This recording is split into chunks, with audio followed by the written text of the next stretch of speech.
Hi guys, this is Tamika A. Coley, aka tamitsansai for those of you who have never seen me before, if this is popping up in your Explore feed.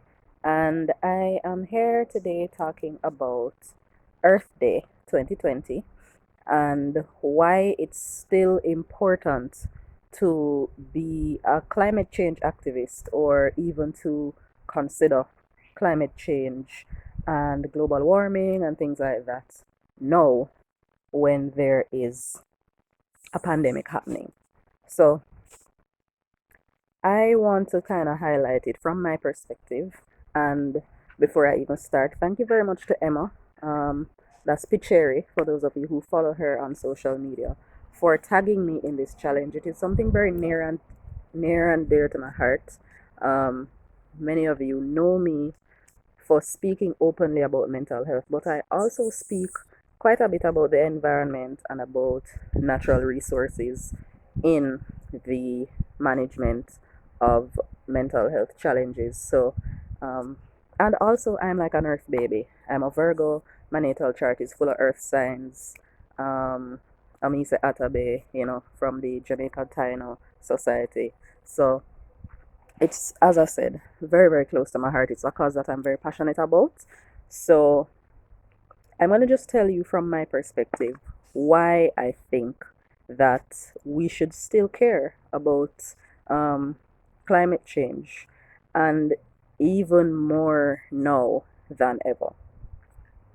I'm thinking that I probably should have written this down so I don't forget the points, but let me just tell you what is on my heart right now. Yes, there is a lot happening. Um, so it's very easy to forget something that doesn't seem like it is directly impacting you right now, because everybody across the world is thinking about COVID-19, the global pandemic. I want to put forward my perspective, which is that there are currently three global pandemics happening in my world.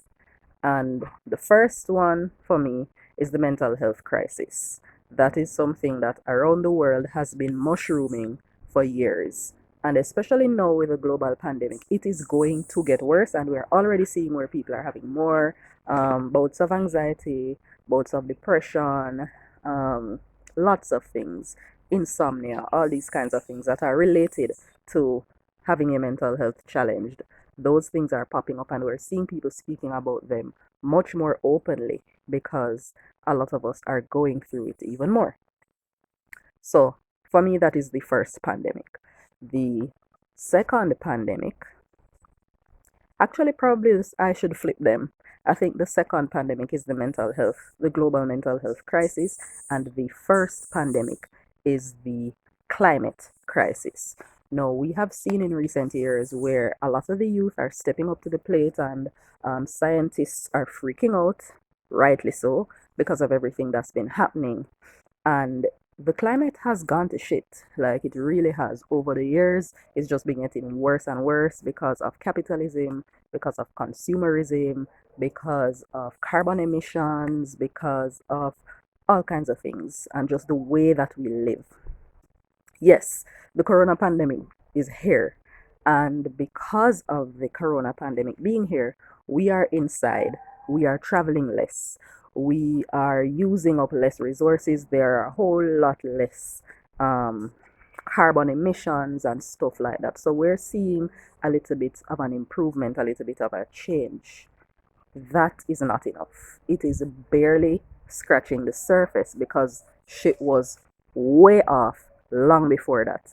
And remember, they had told us before all of this came into the fore that we had about 11 years to course correct before everything went haywire. I think that was a very optimistic view, and that was just a prediction by scientists.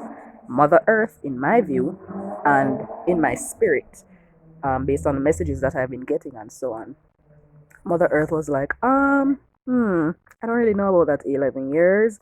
I'm taking the break now.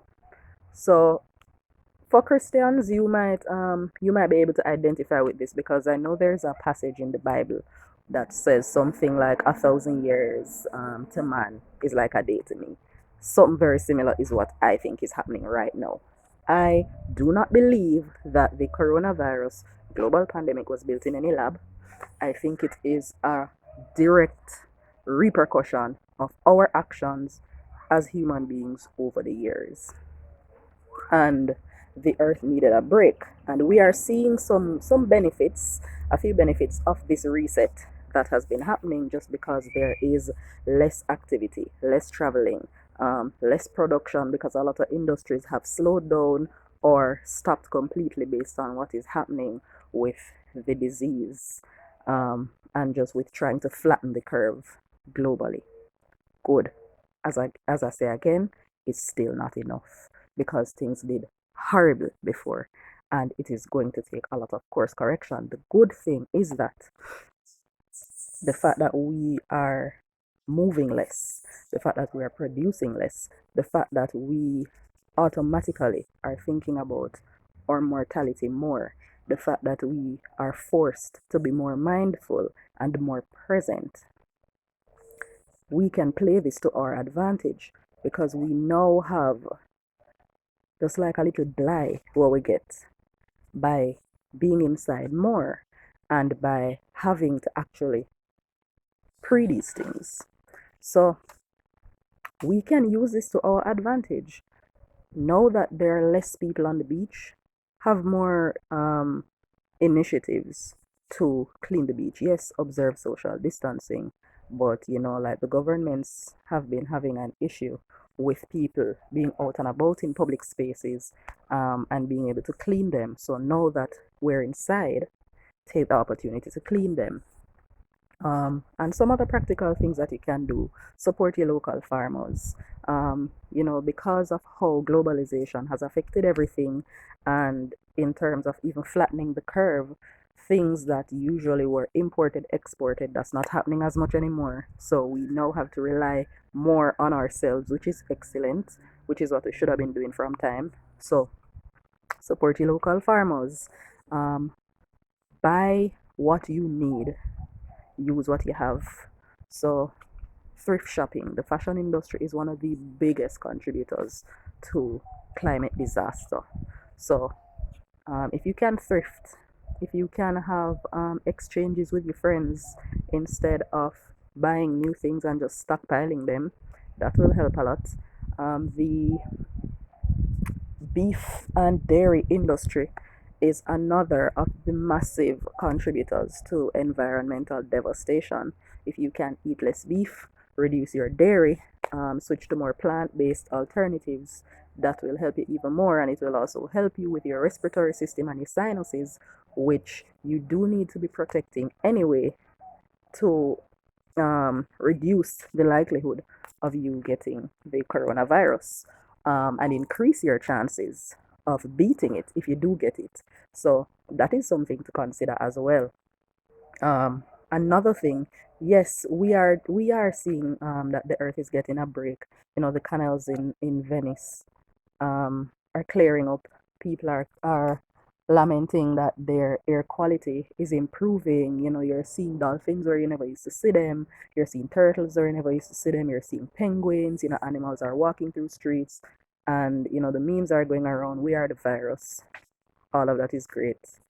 Um, as I say, we have the opportunity now to really assess what um, what we're going to do going forward. This is an opportunity that we have gotten to really look on the shit we do and say, all right, this need to stop, what we can do about it.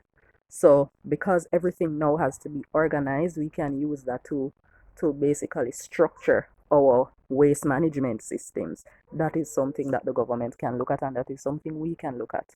But also, on another hand, the fact that we are now inside, there is more takeout, because people are delivering more.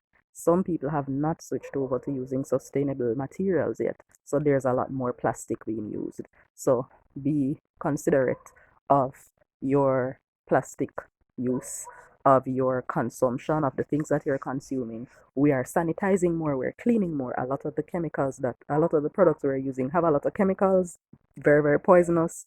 deleterious to our bodies and also to the environment. So remember that everything that you wash, um, the water, when it runs off, it is going to end right back up into the water source, which is the river or the sea.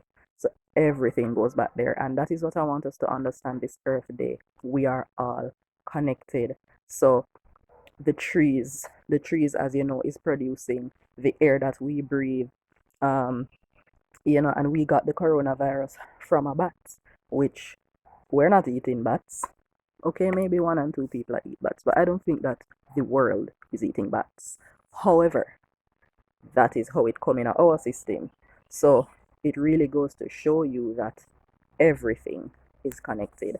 And if we continue to notice and observe and honor the interconnectedness of everything in nature, yourselves, the animals, the plants, everything, then it will be easier for you to see and understand why um, caring about the environment matters. And I think it matters even more now because, see, we're all inside and we're complaining about how we're bored and, when outside was a thing. So we're now forced to observe and appreciate our natural resources. And as I mentioned earlier, mental health challenges are going to spike because of the fact that we're socially distancing and we are in quarantine and we're inside. One of the main things that helps to combat mental health challenges is nature, going out in nature, or eating natural foods, having plant-based meals, or supplements, or physical activity, which works very well when you can actually leave your house to go and do it.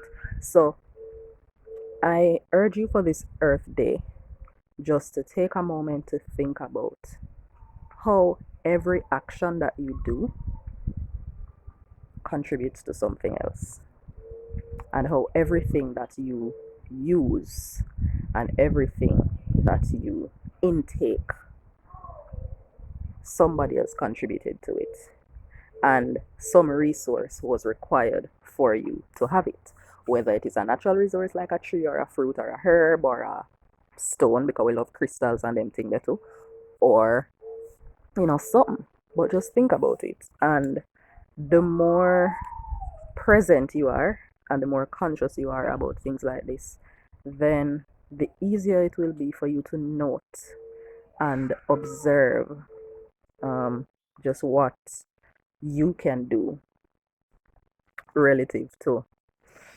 the environment, and understand just how much it matters and why it does, and why now that we have this little reprieve is an excellent time to use that little break that we get to restructure the systems that we've been mashing up all of these years, because we may not get the opportunity, um, or the clearness of mind to be able to review these systems and shift them like this again. Nobody knows exactly what the timeline is like for things to free up, or for things to go back to normal. And I do think that we need to get accustomed to the fact that this is a new normal and things are going to change significantly afterwards. So that is my message to you guys for Earth Day. And just to remember that, yes, we are observing it today, and this is one day. But if we think about it in each moment, just think, how can I lessen my impact on the environment? How is this thing that I'm doing, or that I'm eating, or that I'm buying, that I'm wearing, that I'm using, that I'm cleaning with, how is it affecting my body? If you think more about how you are affected and how you are affecting the things, the animals, the trees, the people directly around you, and observe that and maintain that, that is what will help the world to be a better place if we as individuals each do our part. No task is too small. So think about it like that. That's my message for Earth Day.